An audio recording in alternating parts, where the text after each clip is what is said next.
Hello నమస్తే.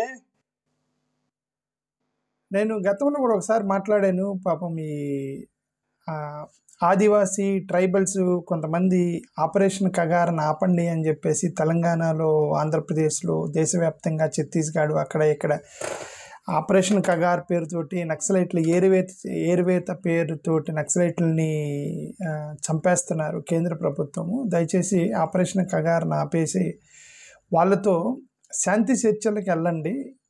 నక్సలిజాన్ని ఎవ్వరూ కూడా సపోర్ట్ చేయరు. బికాజ్ వైలెన్స్ని ఎవరు సపోర్ట్ చేయరు. First of all nobody will support violence. అది పొరపాటు.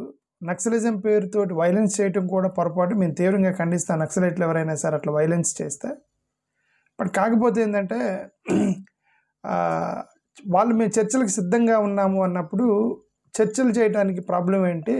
పాకిస్తాన్ టెర్రరిస్టులతోటి మీరు చర్చలకు వెళ్ళినటువంటి ప్రభుత్వము మన భారతదేశంలో ఉన్నటువంటి మన ఇండియన్స్ అయినటువంటి నక్సలైట్లతో చర్చలకు వెళ్ళి శాంతి చర్చలు జరుపుకోవటం ద్వారా మంచిది అనే ఉద్దేశంతో మేము గతంలో కూడా నేను ఈ ఆపరేషన్ కగార్ అనే దాన్ని ఆపితే మంచిదని నేను కోరుకున్నాను.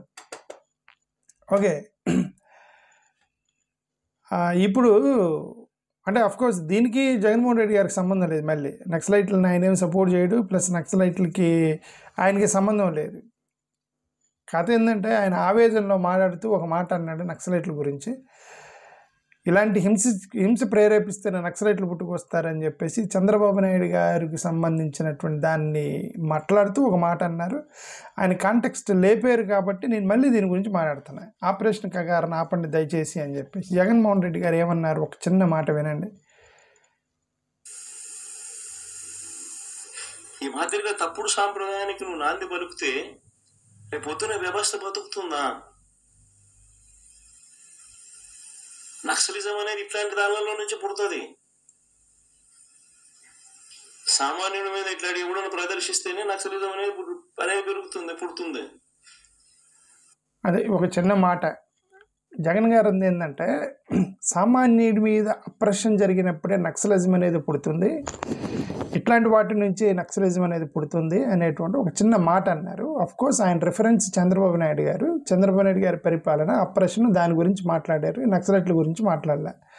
అది నేను క్లారిటీ ఇస్తున్నాను. నేను కానీ, జగన్ గారు కానీ, చంద్రబాబు నాయుడు గారు కానీ వీళ్ళెవరు కూడా నక్సలైట్లను సపోర్ట్ చేయరు, నక్సలైట్లని ఎంకరేజ్ చేయరు. అది తప్పు అని మేము కడగండికి చెబుతాం. ఎందుకంటే violence is always wrong. Okay. కాకపోతే ఏంటంటే ఇప్పుడు నక్సలైట్లకి ప్లస్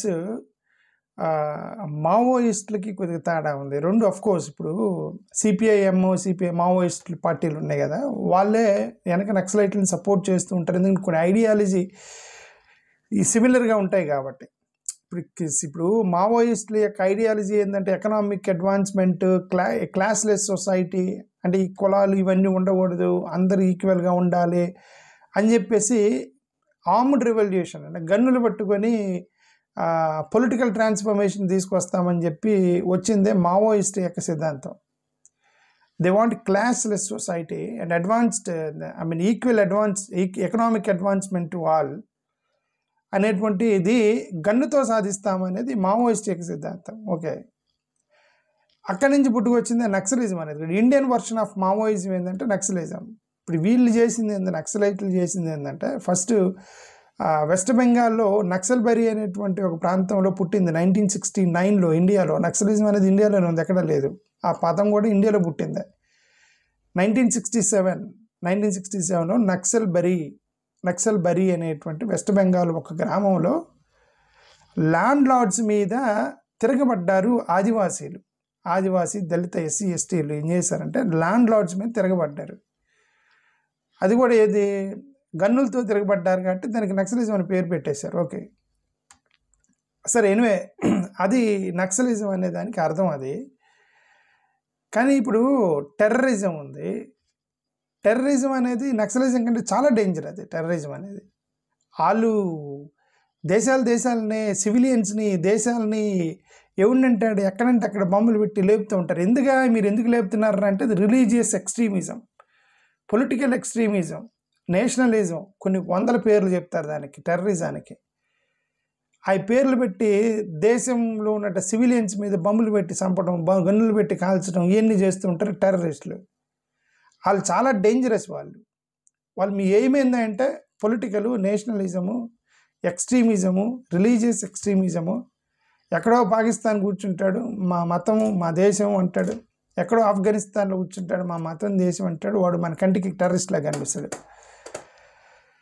ఓకే, మన భారతదేశంలో ఇలాంటి రిలీజియన్ మీద ఎవరన్నా ఇట్లా గన్నులు పెట్టుకొని ఇదంతా ఎక్స్ట్రీమిజం చేశారనుకోండి, మనం వాళ్ళకి అలా కనిపిస్తాము.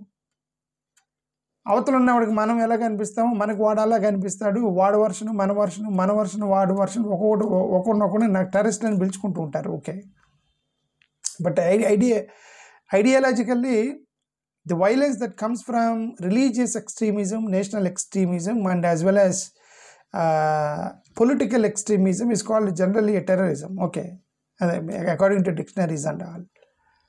అది that most dangerous than the naxalism. అలాంటి టెర్రరిస్టులతోటి మనం చర్చలకు వెళ్ళినప్పుడు ఎక్కడో ఆదివాసీలు, ఎస్సీ ఎస్టీలు గ్రామీణ ప్రాంతాల్లో అప్రెషన్కు గురయ్యేటువంటి వాళ్ళు, తిరుగుబాటు చేసిన వాళ్ళతో చర్చలకు వెళ్ళటానికి ప్రాబ్లం ఏముంది ప్రభుత్వానికి అనేది మేము గతంలో అడిగాము. ఆ ఆప్షన్ కూడా మీరు ఆలోచించుకొని ఆపరేషన్ కగారు ఆపేసి వాళ్ళతో శాంతి చర్చలకు వెళ్ళండి అని మేము కూడా కోరుకున్నాం గతంలో. ఎందుకంటే in comparison with terrorism, because you gone for peace talks with terrorist country Pakistan, then why not with our Indian naxalites అనేది మేము గతంలో మాట్లాడాం. కొంతమంది ఇన్సర్జెన్సీ ఉంది. Insurgency different. అది ఇన్సర్జెన్సీ అనేది ప్రభుత్వాన్ని పడగొట్టి వాళ్ళు అధికారంలోకి రావడానికి. ఇప్పుడు ఆఫ్ఘనిస్తాన్ ఉంది, ఇన్సర్జెన్సీ అంటారు దాన్ని. టెర్రరిస్ట్ ది ఇన్సర్జ్డ్, ఆ ప్రభుత్వాన్ని, ఆఫ్ఘనిస్తాన్ ప్రభుత్వాన్ని పడగొట్టి వాళ్ళ ప్రభుత్వాన్ని వాళ్ళ చేతిలోకి తీసుకున్నారు ఆఫ్ఘనిస్తాన్ టెర్రరిస్టులు. దాన్ని ఇన్సర్జెన్సీ అంటారు. దట్ ఈజ్ ఇంకా డేంజరస్, అది హైలీ డేంజరస్ అది. ఓకే, ఆ ఆఫ్ఘనిస్తాన్ వాడు ఆర్గ్యుమెంట్ వాడుకు he will have his own argument. Religious violence అనేది ఏంటంటే ఒక స్పెసిఫిక్ రిలీజియన్ పట్టుకొని వాడి రిలీజియన్ కాపాడుకోవటానికి ఎదురు రిలీజియన్ మీద చేసేటువంటి దాడి, వైలెన్స్ని రిలీజియస్ వైలెన్స్ అంటారు. ఓకే, అంటే ఇప్పుడు నేనేమంటానంటే ఇప్పుడు రిలీజియస్ వైలెన్స్ని మనం టాలరేట్ చేస్తున్నాము, టెర్రరిస్టులతోటి శాంతి చర్చలకు వెళ్ళాము. ఇన్సర్జెన్సీ చేసినటువంటి ఆఫ్ఘనిస్తాన్ లాంటి వాడు తోటి విదేశీ వ్యవహారాలు మరి చేశారు లేదా నాకైతే తెలీదు. బట్ సమ్వాట్ ప్రతి దేశంతో మనం చర్చలు జరుపుతాం కాబట్టి ట్రేడ్ రిలేటెడ్ ఇష్యూస్ ఉంటాయి కాబట్టి అక్కడ కూడా ట్రేడ్ రిలేటెడ్ ఉండవచ్చు. ఇంత జరిగినప్పుడు when you are able to have a peace talks with terrorism, insurgency, religious violence, communal violence ఇంత మనం బేర్ చేయగలిగినప్పుడు నక్సలైట్లతో కూడా మీ శాంతి చర్చలకు వెళ్ళండి అని మేము కోరుకున్నాం. ఎందుకంటే నక్సలైట్లు అనేవాళ్ళు పాపం వీళ్ళు అక్కడ లోకల్ అప్రెషన్కి గురైనటువంటి వాళ్ళు, ల్యాండ్ లార్డ్స్ మీద తిరగబడ్డటువంటి ఒక సామాన్య ప్రజల తిరుగుబాటు అది నక్సలిజం అనేది. ఇప్పుడు అదే కదా జగన్ గారు చెప్పారు, ఇలాంటి అప్రెషన్ చేస్తాను, ఆ సామాన్యుడి మీద అప్రెషన్ చేస్తాను, నక్సలిజం అనేది పుట్టుకొచ్చింది అన్నాడు కదా జగన్ గారు. ఓకే, సరే, నేను జగన్ గారిని ఇరికించడం నాకు ఇష్టం లేదు. ఆయన ఏమి నక్సలైట్లని ఏమంటారు, ఆయన ఏమి సపోర్ట్ చేయలేదు. ఇప్పుడు what I say is that the lower poor people యొక్క తిరుగుబాటు నుంచి వచ్చినటువంటి ఒక నాన్ వైలెన్స్ పీపుల్ని కూడా మీరు శాంతి చర్చలకి పరిగణించి వాళ్ళతో మాట్లాడి ఆపరేషన్ కగారు ఆగండి అని నేను గతంలో చెప్పాను. ఇప్పుడు కూడా I'm requesting the government of central government, please stop operation Kagar and go peace talks. వాళ్ళు సరెండర్ అవుతూ ఉన్నారు. When they are only coming forward for open talks with central government, that will come for peace talks, and then you should go for peace talks. That's what I feel. Thank you. Namaskar.